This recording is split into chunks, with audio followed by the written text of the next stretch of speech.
Hello everyone, और आप सब कैसे हैं। आप लोग अच्छे होंगे, स्वस्थ होंगे, बस यही आशा करती हूँ। और आज मैं बनाने चल रही हूँ इमली आ गई थी तो मैंने सोचा चलिए इमली को स्टोर कैसे किया था। मैंने सोचा चलिए आप लोग के साथ, वैसे मैं शेयर कर चुकी हूँ लेकिन मैंने फिर सोचा चलिए आप लोग के साथ एक बार और शेयर किया जाए। तो इमली ज़्यादा सी अगर आ जाए तो कभी लगता है ना कीड़े वगैरह लग जाते हैं, तो उनको कैसे बचाया जाए इमली को और स्टोर करके रखना है। तो इमली को आप ले लीजिए थाली में और उसमें नमक लगा दीजिए। तो नमक ऊपर से भी पूरे में इमली डालकर नमक डालिए, फिर पलटा कर भी नमक डालिए और उसको एक एयर टाइट डब्बे में रख दीजिए। तो इमली आपकी सालों साल ख़राब नहीं होगी, ना कीड़े लगेंगे। तो मैं ऐसे हमेशा जब इमली ज़्यादा आ जाती तो रख देती हूँ। और आज मैं बनाने चल रही हूँ इमली की चटनी। तो ये चटनी मैं स्टोर करके रख लेती हूँ, इसीलिए मैं ज़्यादा बना रही हूँ क्योंकि सर्दियाँ आ रही हैं तो कहीं टिक्की बन जाती है, कहीं पापड़ी बन जाती है, कहीं खस्ते बन जाते हैं, तो चटनी सब में ज़रूरत पड़ती है। और कभी दही बड़े वगैरह बन जाएँ तो मैं चटनी को महीने 2 महीने आप आराम से स्टोर कर सकते हैं फ्रिज में, कभी ख़राब नहीं होगी। तो मैं ये भी दिखा चुकी हूँ लेकिन फिर भी मैंने आज शेयर कर दिया है आप लोगों के साथ। तो आप लोग ने जिसने ना वीडियो देखा हो तो किस तरह से मतलब चटनी बना सकते हैं आप लोग, महीना 2 महीने आराम से रख सकते हैं। और कोई भी चीज़ भेलपूड़ी बनानी है, बहुत सारी चीज़ें होती हैं जो चटनी से काम आती है। तो ये नहीं कि चटनी बनाने में थोड़ा झंझट भी होता है, लेकिन एक बार बना के रख लीजिए तो महीनों के काम आएगी। तो मैंने चटनी को थोड़े गर्म पानी में फुला कर रख दिया था और जब फूल चुकी है तो फिर मैंने इसको हाथों से मल मल कर अच्छी तरीके से निकाल लिया है उसका पल्प। और पल्प निकालने के बाद फिर पानी डाल कर इस तरह से छन्नी से मैंने छान लिए है सारे पल्प को। पल्प देखिए बिल्कुल गूदा निकल चुका है और रसा बिल्कुल तैयार हो चुका है। और फिर इसके बाद मैंने सोट ली, क्योंकि इमली ये होता है सर्दियों के मौसम में खांसी जुकाम में थोड़ा खट्टा नुकसान भी करती है, तो आप सोट वगैरह डाल लीजिए। तो सोट मैंने बड़ी चम्मच ले लिए, 1.5 चम्मच के करीब लिए और कटोरी में इस तरह से पानी डालकर मैंने इसको मेल्ट कर लिया है। और फिर उसी चटनी में मैंने डाल, क्योंकि सोट में रेसे वगैरह होते हैं इसलिए छान लीजिएगा आप इस तरह से पानी डालकर, तो जितने रेसे होंगे निकल जाएंगे और जो सोट है वो अच्छी तरीके से घुलकर चटनी में मिक्स हो जाएगी। तो इस तरह से मैंने देखिए इस तरह से पूरा कर लिया और बार बार चटनी में डालकर और पानी डालकर निकाल लिए। तो इसके रेसे जितने होंगे निकल आएंगे और चटनी बिल्कुल, ये देखिए इस तरह से रेसे सोट में होते हैं, तो ये देखिए रेसे निकल आए और सोट मिला दिया है मैंने चटनी में।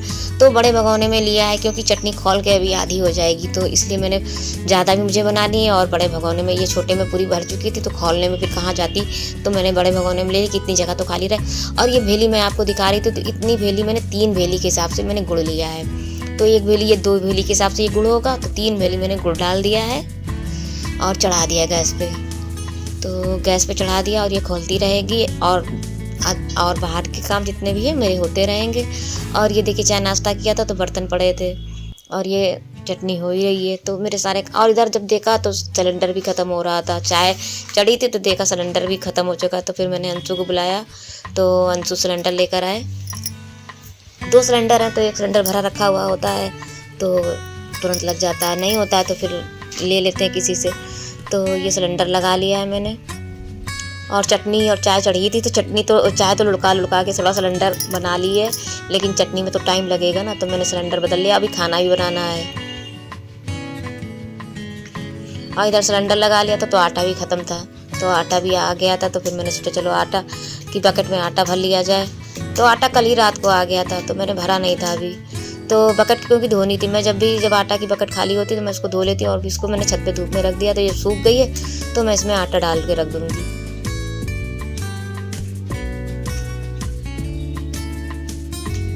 और इधर चटनी हो रही है। तो आटा तो मेरा कुछ काम लग गया था तो मैं आटा पूरा नहीं भरी, मैंने सोचा चलो बाद में भर लेती हूँ। और इधर फिर काफ़ी टाइम सिलेंडर वगैरह देर से आया तो टाइम ज़्यादा हो गया था, तो फिर मैंने सोचा चलो तहरी बना ली जाए, सर्दियाँ भी अच्छी भी लगती हैं। तो मैंने जितनी भी वेज घर में थी सब थी वो मैंने मिला दी। तो शिमला मिर्च थी, आलू थी, गोभी थी, मटर थी, आजकल मटर तो बहुत ज़्यादा आ रही हैं, अच्छी भी आ रही हैं। तो सब कुछ मिला कर देखिए चटनी टमाटर की बना ली थी, बथुए का रायता बना लिया था और तहरी बना ली थी। तो बहुत ही अच्छी तहरी बनी थी, आप लोग भी आइए। तो ये देखिए तहरी बन चुकी है तो मैं देने जा रही हूँ खाना सबको। और इधर ये देखिए चटनी कितना बड़ा भगोना कह रही, सॉरी, भगोना था और कितनी खाली हो चुकी, तो चटनी बन रही है। और इधर मैं आटा को भर लूँगी, तो क्योंकि मुझे देर हो रही थी ना खाना वगैरह की, मैंने ऐसे आटा छोड़ दिया कि मैं पहले खाना कर लेती हूँ। तो मैंने तहरी वगैरह बना ली, खा पी लिया, उसके बाद फिर मैंने आटा भरा। तो ये आटा बकेट में भर गया और इतना बचा था तो मैंने इसमें डब्बे में भर दिया है। और चटनी तो बनाई थी रख ही ले रही हूँ, लेकिन मैं आज बनाने चल रही हूँ आलू की टिक्की। तो मैं उसके लिए खाना पीना सब हो गया, किचन वगैरह सब साफ़ हो गया, तो फिर मैंने आलू उबाल के रख दे रही हूँ। क्योंकि आलू उबाल के रख दूँगी तो थोड़ा ये रहेगा कि हाँ, थोड़ा-सा काम कम हो गया है शाम तक, क्योंकि दिन तो भागता ही रहता है। तो आलू रख दिए हैं और उसके बाद जब आटा भरा तब बर्तन वगैरह साफ़ करें, किचन काउंटर वगैरह सब कुछ साफ़ करने के बाद मैं आलू रखने आ रही हूँ। तो ये देखिए चटनी हो चुकी है, तो अब मैं थोड़ी ठंडी भी हो चुकी, तो मैं इसमें मसाले मिला दूँगी। तो काला नमक मिला दिया है 2 चम्मच के करीब, और सफ़ेद नमक मिला दिया है, और ये चाट मसाला मिला दिया है, और ये चाट मसाला है, काला नमक है, सफ़ेद नमक है, और लाल मिर्च पाउडर मिला दिया है। तो लाल मिर्च पाउडर का ये है कि किसको मतलब तीखी चटनी रखनी थोड़ी सी या ठीक-ठीक रखनी है, तो ये बहुत ही अच्छी खट्टी-मीठी चटनी रहती है, बहुत ज़्यादा। और ये भी पतली रख रही है, रखने से और गाढ़ी होगी ये, तो इस तरह से मैं इसने इतनी पतली रखी है, और जब फ्रिज में रख देंगे तो ये गाढ़ी हो जाएगी। जब भी आपको ज़रूरत पड़े आप निकाल लीजिए भगोने में और गर्म कर लीजिए चटनी, और बिल्कुल ताज़ी ऐसी चटनी हो जाएगी। और इधर ये सब राशन वगैरह भी आ गया था, तो मैं डब्बे सारे खाली थे, सब धुले हुए रखे थे, तो मैं इनको निकाल रही थी।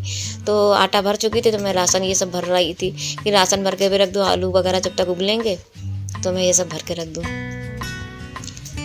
तो ये बादाम आ गए थे, हल्दी ख़त्म हो गई थी तो हल्दी आ गई थी, काला सेंधा नमक ख़त्म हो गया था, गुड़ भी ख़त्म हो गया था, चटनी का लास्ट ही गुड़ था। तो ये सब था, मैदा थी, बेसन थे, काफ़ी सामान था ये, और ये काबली चने थे। तो मैं इनको सबको भर के रखूँगी। अरारोट था, बहुत सारी चीज़ें थी जो ख़त्म हो चुकी थी किचन में मेरे, तो मुझे सब कुछ मंगाना था। मैं महीने के महीने नहीं, जब ख़त्म होती चीज़ें तभी मंगा लेती हूँ। ये नहीं कि मेरे महीने का राशन आए तो जब ख़त्म हुआ कुछ तो मंगा लिया। अब इधर कुछ ज़्यादा ही चीज़ें ख़त्म हो गई थी तो मैंने मंगा ली है। तो ये चने हैं, और ये मैक्रोनी मंगा ली थी। तो ये सब चीज़ें मैं भर के रख दूँगी। और ये जो मसाले वगैरह मंगाए थे, ये जो छोले मसाला मंगाया था ख़त्म हो गया था, चाट मसाला मंगाया था, तो मैं ऐसे ही रख देती हूँ फ्रिज में। तो ये बहुत अच्छे बने रहते, बाहर रखो तो फिर इतना नहीं सही रहता टेस्ट इनका, तो फ्रिज में रख देती हूँ। जब भी यूज करना होता है निकाल लेती हूँ, फिर रख देती हूँ। तो मैंने एक सेल बना रखी है फ्रिज में, फ्रीजर में बना रखी है, तो मसाले सारे रखे रहते हैं मेरे। और जिधर चाय बन रही थी, शाम का समय हो गया था, तो आलू उबल चुकी थी, मैंने आलू को निकाल दिया था। तो ये मटर भी फूल चुकी थी, तो मटर को मैं रखने जा रही थी। तो मटर डाल दिया और पानी डाल दिया, और थोड़ा सा खाने वाला सोडा डाल दूँगी, तो इससे मटर अच्छी तरीके से गल जाती हैं।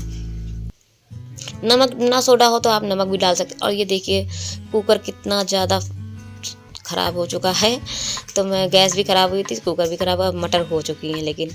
और इधर आलू ठंडे हो चुके थे, तो टिक्कियाँ बनाने जा रही थी, तो मैंने आलू कद्दूकस करने थे। तो आलू अगर आप इस तरह से मैश करेंगे हाथों से या कटोरी से तो इतनी अच्छी थोड़ी सी गिलठी रह जाएंगी, लेकिन अगर कद्दूकस करके बनाएंगे टिक्की तो बहुत ही अच्छी सी साफ टिक्की बनेगी। तो मैंने सारे आलू को कद्दूकस कर लिया था, थोड़े ठंडे हो गए थे, तो मैंने आलू कद्दूकस कर लिए हैं। ये देखिए तैयार हो चुका है आलू, और इसमें मैंने अरारोट मिला दिया है। तो मैंने 2 बड़ी चम्मच अरारोट इसमें मिला दिया था। तो 1 कुकर के करीब मेरा आलू था, तो उसमें, और ये रात हो चुकी है, तो अंशु बर्तन लेके आ रहे हैं, क्योंकि मैं मम्मी को जब खाना वगैरह भिजवाती हूँ तो 2-3 दिन में मम्मी बर्तन ज़्यादा इकट्ठा हो जाते हैं, क्योंकि खाना फिर बर्तन निकालने पड़ते हैं, तो मम्मी फिर भिजवा देती, क्योंकि ऊपर नीचे का है तो फिर दिक्कत हो जाती है उनको भी और मुझे भी। तो जब कोई निकलता बैठता तो मम्मी सारे बर्तन दे देती हैं, तो यही होता है। तो फिर मैंने सारे बर्तन इसीलिए अंशु लेकर आया था नीचे से, और ये टिक्की की मैं तैयारी करने लगी थी। तो अरारोट मिला चुकी हूँ और अच्छी तरीके से मिला लिया था। तो फिर मैंने काजू इसमें डाल दिए हैं। अगर आप काजू डाल दें तो बहुत ही अच्छी टिक्की बनती है। तो मैंने 2-2, 4-4 काजू एक-एक टिक्की में लगा दिए हैं। तो सारी टिक्की बन चुकी। और मैंने कानपुर जब जाती हूँ तो ये टिक्की काजू वाली बहुत ही अच्छी स्पेशल टिक्की मिलती है और देसी घी मिलती है, तो वो टिक्की आज मैं बना रही हूँ। तो बहुत ही अच्छी उनकी टिक्की लगती है मुझे, मेरे बच्चों को भी और अंशु के पापा को भी तो बहुत ज़्यादा अच्छी लगती है। तो मैंने सोचा चलिए आज मैं भी बनाती हूँ काजू भर के टिक्की, तो बहुत ही अच्छी लगती है उन लोगों को। जब भी कानपुर जाते तो वहाँ टिक्की ज़रूर खाते हैं, तो मैंने सोचा चलो आज वैसे ही बनाती हूँ। तो मैंने सारी टिक्की तैयार कर ली है और इधर तवा चढ़ा दिया है और रिफाइंड डाल दिया है, और उसमें फिर मैं टिक्की को डाल दूँगी। और मीडियम आंच रखी, ना ज़्यादा तेज़ रखी है और ना ज़्यादा सिम रखी है, तो मीडियम आंच रखी है। जब घी हो गया था तो फिर मैंने इसमें टिक्की रख दी है। और 2-2 टिक्की कर रही हूँ। तो ये देखिए इस तरह से कितनी गुलाबी गुलाबी सीख रही टिक्की, बिल्कुल भी तवे में नहीं लग रही हैं। तो इस तरह से, और जब थोड़ी सीख जाएंगी तो मैं कंचली थोड़ी सी दबा दूँगी टिक्की को, क्योंकि जब मैंने ठेले में देखी उनकी टिक्की तो वो इस तरह से दबा देते हैं। तो मैं आज उसी तरीके से पूरी बनाने की कोशिश कर रही हूँ। स्वाद में कैसी होंगी ये तो पता नहीं, लेकिन बनाने की कोशिश वैसे ही कर रही हूँ पूरी। तो ये देखिए टिक्की बनकर तैयार हो रही हैं। और टिक्की या वगैरह ऐसी चीज़ होती है कि गरम ही गरम खाई जाती तभी अच्छी लगती। तो मैंने सारे मसाले निकाल लिए थे, तो बिल्कुल बताया ना जैसे ठेले में मसाले वगैरह निकाल के रखते, फिर डब्बे सारे ख़राब हो जाते हैं। अगर थोड़ा थोड़ा मसाला आप नमक डालने में हाथ डालें, चम्मच से भी करेंगे तो ख़राब हो जाते हैं। तो मैं प्लेट में ही सारे मसाले, वैसे भी सही रहता है कि मैंने निकाल लिए। तो चाट मसाला निकाल लिया है, भुंजा जीरा निकाल लिया है, काला नमक, सफ़ेद नमक, लाल मिर्च पाउडर और ये सब, और चटनी वगैरह जो सुबह बनाई थी चटनी है। तो इनके पापा भी हैं, अंशु भी हैं। तो अंशु को दही पसंद नहीं है, तो मैं अंशु को बिना दही की टिक्कियाँ दे रही हूँ। और हम लोग तो सब कुछ मिलाकर खाएंगे। तो अंशु को चटनी खट्टी वाली भी नहीं पसंद है और ना दही पसंद है। तो जब हम लोग बनाएंगे तो पूरी सारी चीज़ें डालेंगे। तो अंशु को सिर्फ टिक्कियाँ और मटर और चटनी, थोड़ा मसाला डाल के। तो ये देखिए टिक्की बन चुकी है और मटर डाल दी है, और ये इमली की चटनी जो बनाई थी वो डाल दी है, और ये धनिया की चटनी बनाई थी, धनिया और पालक की, बहुत नींबू डालकर बहुत ही टेस्टी टिक्की। बताया ना जैसे कानपुर में उनके यहाँ मिलती है चटनी ठेले पर की, तो मैं उसी तरीके की यहाँ चटनी पूरी ट्राई कर रही हूँ, टिक्की ट्राई कर रही हूँ। तो वैसी बनती कि नहीं बनती तो ये तो खा के बताऊँगी। तो और आप लोग अभी ऐसे बनाइए तो एक बार ज़रूर ट्राई करिएगा कैसी लगी आप लोगों को। फिर दही डाल दिया है, धनिया हरी डाल दी है, मटर डाल दिया है, और ऊपर सारे मसाले जो नमक वगैरह थे, चाट मसाला, सब भुंजा जीरा, काला नमक, सफ़ेद नमक, लाल मिर्च पाउडर, ये सब डाल दिया है। और टिक्की पूरी तैयार हो चुकी है। तो सबको मैं खिला चुकी हूँ। तो अब मेरा नंबर आ रहा है, तो आप लोग भी मेरे साथ आइए। तो मैंने टिक्की ले ली है, उसमें मटर डाल दी है, फिर इमली वाली मीठी चटनी डाल दी है, और पालक धनिया वाली खट्टी चटनी डाल दी है, और दही डाल दिया है, काला नमक, सफ़ेद नमक, लाल मिर्च पाउडर और चाट मसाला, भुंजा जीरा डाल दिया है। और बहुत ही वाकई बहुत ही टेस्टी, उनका स्वाद उनके जैसा स्वाद बिल्कुल लग रहा था टिक्की में। बता भी रहे थे कि ये भी बोल रहे थे बिल्कुल वैसा ही स्वाद आ रहा है, बहुत ज़्यादा टेस्टी टिक्की बनी है। तो चलिए आप लोग भी आ जाइए मेरे साथ। अंशु थोड़ा पढ़ाई कर रहे थे क्योंकि उनके एग्ज़ाम चल रहे हैं।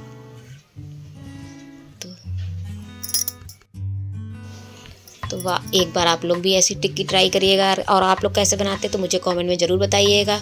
तो फिर बस मैं आप लोगों से ही, देखिए कितना फैला पड़ा है किचन, तो उसको समेटना है। तो पूरी अभी तो आधा घंटा 1 घंटा इसको समेटने में लग जाएगा, बनाने में तो भी टाइम लगता है और समेटने में भी टाइम लगता है। ये दिन चला ही करता है, और अच्छा भी लगता है जब कुछ अच्छा बना बच्चों के लिए, अपनों के लिए, तो अच्छा लगता है। ये टिक्कियाँ बच गई थी तो मैं रख दूँगी, कल बच्चे लोग खाएँगे तो खा लेंगे। तो ये सब चीज़ें देखिए बच चुकी हैं। मसाला मैं सारा एक में मिला दूँगी, तो फिर कल यूज हो जाएगा। इस तरह से थोड़ा थोड़ा सब्जी में डाल दूँगी, थोड़ा थोड़ा ऐसे टिक्की बनेगी तब डाल दूँगी। तो मैंने मसाला एक में कर दिया। बनाना तो अच्छा लगता है, खिलाना भी अच्छा लगता है, और ये समेटना भी अच्छा लगता है। हम औरतों का तो यही होता है। तो चलिए फिर सब रात को समेट लिया है। तो बहुत ही अच्छी टिक्की बनी थी। तो आप लोग से फिर कहती हूँ एक बार इस तरह से टिक्की ट्राई करिए। अगर अपनी किस तरह से बनाती हैं आप लोग तो प्लीज़ ज़रूर कमेंट में बताइएगा मुझे। और ये टॉवल डाल दी थी, तो ये देखिए किचन काउंटर भी बिल्कुल गंदा नहीं हुआ है। तो मैंने सब समेट लिया था, इसी ये डाल दिया था कि गंदा ना हो किचन काउंटर बाद में समेटने में, फिर वो घी वगैरह गिर ही जाता है, चटनी वगैरह, तो इसीलिए वो गंदा नहीं हुआ था। और बस मैं अपने वीडियो को यहीं पे एंड कर रही हूँ। अगर वीडियो पसंद आया हो तो प्लीज़ लाइक करिएगा, नए हैं मेरे वीडियो तो सब्सक्राइब भी कर लीजिएगा, ज़्यादा से ज़्यादा मेरे वीडियो को शेयर करिएगा। टिक्की आप लोगों को कैसे लगे तो ज़रूर कॉमेंट में बताइएगा। कल फिर मिलूँगी नेक्स्ट ब्लॉग में, तब तक के लिए आप लोग बाय, खुश रहिए, खुशहाल रहिए।